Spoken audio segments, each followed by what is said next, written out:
ఈరోజు కంటక వాక్యం. యెహోవా కొరకు కనిపెట్టుకొని ఉండుము, ఆయన మార్గమును అనుసరించుము.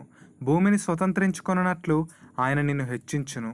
కీర్తనల గ్రంథము 37 అధ్యాయం 34 వచనం. ప్రియులారా, దేవుడు ఏదైనా వాగ్దానం ఇచ్చినట్లయితే దానిని తప్పకుండా నెరవేరుస్తాడు.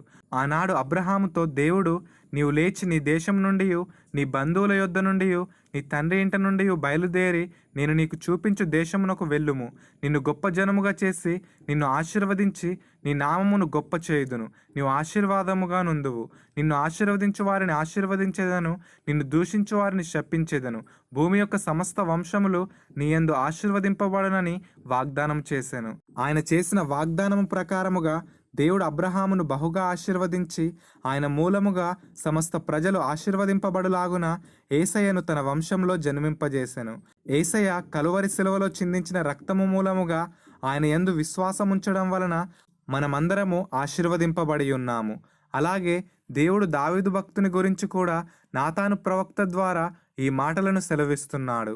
నీ శత్రువుల మీద నీకు జయమిచ్చి నీకు నెమ్మది కలుగజేసి ఉన్నాను.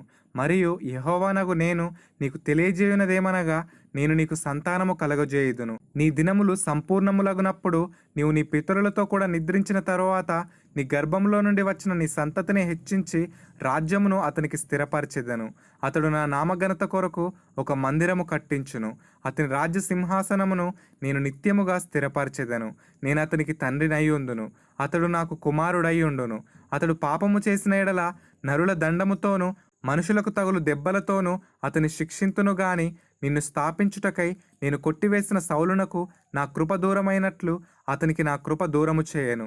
నీ మట్టుకు నీ సంతానమును నీ రాజ్యమును నిత్యము స్థిరమగును, నీ సింహాసనము నిత్యము స్థిరపరచబడును అనెను. దేవుడు చేసిన ఈ వాగ్దానము ప్రకారముగా దేవుడు దావీదును ఆశీర్వదించి ఆయన రాజ్యమును స్థిరపరిచెను. ప్రియులారా, ఈరోజు దేవుడు తన వాగ్దానమును మనకిచ్చుటకు ఇష్టపడుతున్నాడు. అదేమిటంటే, భూమిని స్వతంత్రించుకొనున్నట్లు ఆయన నిన్ను హెచ్చించును అని. ఈ వాగ్దాన నెరవేర్పు 1000 ఏండ్ల పరిపాలనలో నెరవేర్చబడుతుంది.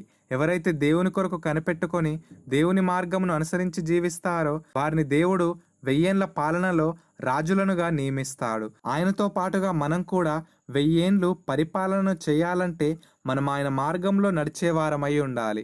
ప్రియులారా, దేవుని నీతి పాలనలో మనం యువరాజులముగా ఉండాలంటే మనం ఈ లోకంలో ఏవి కోల్పోయినను దేవుని మార్గంలో నడిచేవారముగా ఉండాలి. పౌలు భక్తుడు తనకు కలిగిన దర్శనమందు నీతి కిరీటమును చూచి దానిని గెలుచుటకు గురి యొద్దకే పరిగెత్తువానిగా ఉండేను. ఆ నీతి కిరీటము ముందు ఈ లోకంలో ఉన్న సమస్తము ఆయనకు పెంటతో సమానముగా ఎంచబడెను.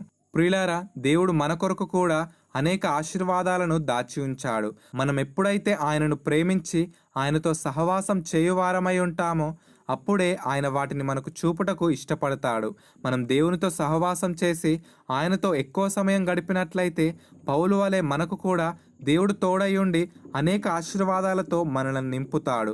మనం మన కొరకై దేవునిచే దాచబడిన ఆశీర్వాదాలను స్వతంత్రించుకొనుటకు ఆయన మార్గంలో జీవిస్తూ ఆయనకు అతి సమీపముగా ఉండువారమై ఉందాం. ఈ వాక్యము దేవుని రాజ్య వారసులముగా మనం ఉండుటకు ఆయన మార్గంలో నడవాలని మనకు తెలియజేస్తుంది. కనుక ఈ రోజంతా ఈ వాక్యాన్ని ధ్యానిస్తూ దేవుని మార్గంలో పౌలు వలె నడుచువారమై ఉందాం. దేవుని కృప పౌలుకు తోడై ఉండినట్లుగా మనకును తోడై ఉండునుగాక.